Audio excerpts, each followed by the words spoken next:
तिम्रो सानो राष्ट्र नेपाललाई पनि भारतमै गाभौ न भनेर उनले प्रस्ताव राखेकी रहेछिन्।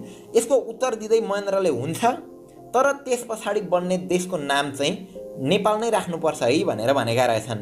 यानि कि नेपाललाई भारतमा चाहिँ होइन, भारतलाई नेपालमा गाभ्ने प्रस्ताव राधा महेन्द्रले गरेका रहेछन्। अब यसरी राधा महेन्द्रको मृत्युमा पनि भारतकै पो हात छ कि भनेर धेरै विज्ञहरूले भन्ने पनि गरेका छन्। यसको बारेमा हामी भिडियोको अन्त्यमा कुरा गर्ने नै छौँ। त्यस्तै नेपाललाई विश्व समक्ष चिनाउन र अन्य राष्ट्रहरूसँग कूटनीतिक सम्बन्ध स्थापना गर्न पनि महेन्द्रको ठुलो हात छ।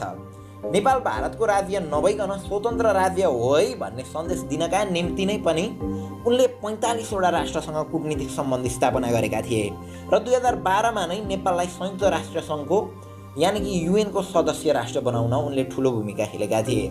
त्यस समय उनले युएनको एसेम्ब्लीमा जाँदाखेरि पाएको सम्मान देख्दाखेरि अहिले पनि हाम्रो छाती गर्वले फुलेर आउँछ।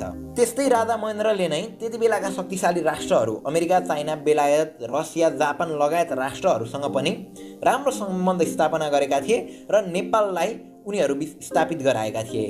उनी जहाँ जान्थे त्यहाँनिर उनले ठुलो राष्ट्र स्तरको उच्च स्तरको सम्मान र स्वागत पाउने गर्थे।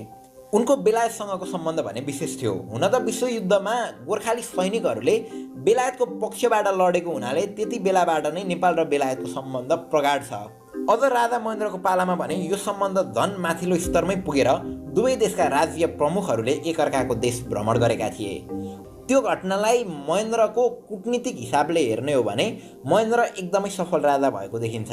उनको नेपाल भिजिटको क्रममा महेन्द्रले उनलाई बाघ र गैँडाको हन्टिङ गराउनुको साथै पोखरामा गएर पूर्व गोर्खा सैनिकहरूसँग पनि भेट गराएका थिए।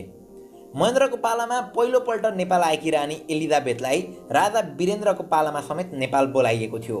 त्यति बेला दोस्रो पटक उनी नेपाल आएकी थिइन् र तिनै एलिजाबेथको केही दिन अगाडि मात्र मृत्यु भएको हो। यसरी बेलायतसँग राम्रो सम्बन्ध बनाएको र एलिजाबेथलाई धेरै नै प्रभावित पारेको हुनाले पनि राजा महेन्द्रलाई त्यतिखेर सम्मान स्वरूप ब्रिटिस फिल्ड मार्शलको उपाधि दिएको थियो।